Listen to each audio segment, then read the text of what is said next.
حوصلہ افزائی کے لیے محمد عثمان ولد محمد یاسین شفیق میموریل سینئر سیکنڈری اسکول باڑا انتراؤ 10ویں جماعت. جلدی جلدی لانا, ٹائم ذرا بارش بھی ہو رہی ہے. اس کے بعد ماریہ اقبال بنت اقبال رسول نیو ہورائزن اسکول حوصلہ. گرچہ بہت شوق نہیں ہے, انداز بیاں گرچہ بہت شوق نہیں ہے, شاید کہ اتر جائے تیرے دل میں میری بات. جناب صدر, معزز اساتذہ اکرام اور میرے پیارے ساتھیوں, جیسا کہ آپ سب واقف ہیں کہ آج کی اس تقریر کا عنوان ہے سردار ولبھ بھائی پٹیل اور ہندوستان کا اتحاد. ناچیز اس موضوع پر لب کشائی کرنے کی جسارت کر رہا ہے. سردار ولبھ بھائی پٹیل کا شمار ہندوستان کے ان عظیم رہنماؤں میں ہوتا ہے جس کی بصیرت, حکمت عملی اور ذہانت کی وجہ سے آج ہم ایک وسیع اور خوبصورت ہندوستان کا تصور کر رہے ہیں. وہ آزاد ہندوستان کے پہلے نائب وزیر اعظم اور پہلے وزیر داخلہ تھے. آپ کی پیدائش 31 اکتوبر 1875 میں گجرات کے ناڈیاڈ ضلع میں ہوئی. آپ کا تعلق ایک کسان کنبے سے تھا. اعلیٰ تعلیم حاصل کرنے کے لیے آپ نے انگلینڈ سے بیرسٹر کی ڈگری حاصل کی اور انگلینڈ سے واپس آنے کے بعد احمد آباد میں وکالت کے پیشے سے منسلک ہو گئے اور آہستہ آہستہ جنگ آزادی کی تحریک سے وابستہ ہوئے. گاندھی جی کی ملاقات سے بے حد متاثر ہو کر پورے جوش و جذبات کے ساتھ گاندھی جی پنڈت جواہر لال نہرو اور مولانا ابوالکلام آزاد کے ساتھ نئے ہندوستان کا خواب سجانے لگے. برادران محترم, آزادی کے بعد نئے ہندوستان کا تصور پٹیل کے بغیر ناممکن تھا.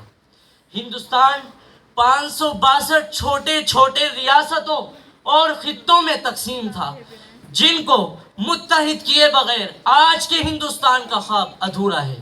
اگر پٹیل ان چھوٹے بڑے ریاستوں کو متحد نہ کرتے تو دہلی سے جے پور جانے کے لیے ویزا کی ضرورت پڑتی. تو آئیے یہ جاننے کی کوشش کرتے ہیں کہ آئرن مین نے کون سی حکمت عملی اختیار کی جس سے ہندوستان ایک عظیم ملک بن گیا. کشمیر اور حیدرآباد کے علاوہ وہ کون سی ریاستیں تھیں جنہوں نے ہندوستان میں شامل ہونے سے انکار کر دیا تھا.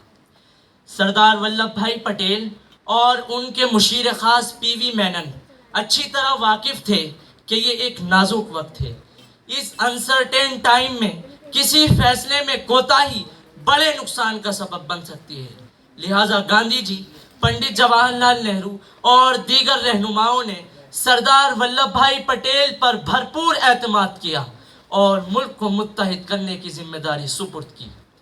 اپنے مقصد کو پورا کرنے کے لیے سردار ولبھ بھائی پٹیل نے گوالیر, پٹیالہ, برورا, جودھ پور, بیکانیر, راولگر اور میسور کے راجاؤں سے ملاقات کی.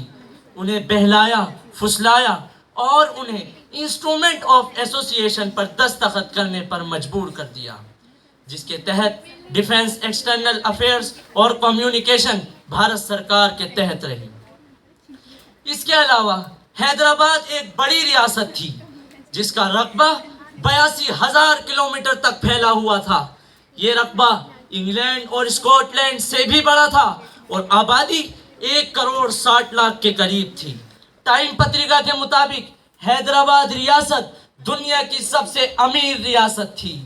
آخر 3 مہینوں کے انتظار کے بعد 13 ستمبر 1948 کو ہندوستانی فوج حیدرآباد کی سلطنت میں داخل ہوئی جسے مشن پولو کا نام دیا گیا.